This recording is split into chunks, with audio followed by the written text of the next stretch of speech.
રાણી ને રૂડી બે બેનડી અને એના પરચા અપરંપાર.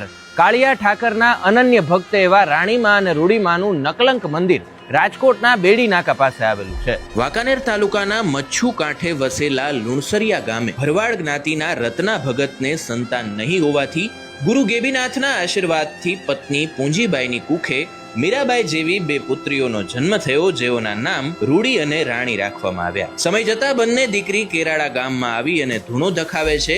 રાજા સાથે મંદુક થતા રાણીમાં અને રૂડીમાં ઠાકોરજીને લઈ કેરાળા છોડે છે અને રાજકોટ આવે છે. રાણીમાં રાજકોટમાં નકલંક મંદિરનું નિર્માણ કરે છે અને પરચો આપે છે. ત્યાં લીમડાની એક ડાળ હાલમાં પણ મીઠી છે એવું કહેવાય છે. સ્વપ્નમાં કાળિયા ઠાકરે દર્શન આપી માળિયા ગામેથી પોતાની મૂર્તિને રાજકોટ લાવવા આજ્ઞા કરતા રાણીમાં ગાડું જોડીને મૂર્તિને લેવા માળિયા જાય છે. ત્યાં મંદિરમાં ભજન ગાવા બેસે છે. ત્યાં મંદિરમાં મૂકેલી કાળિયા ઠાકરની પથ્થરની મૂર્તિ પોતાના સ્થાનેથી નીચે ઉતરી ખુદ રાણીમાં પાસે આવે છે. એની મેળે મંદિરમાં ઝાલર વાગવા લાગે છે.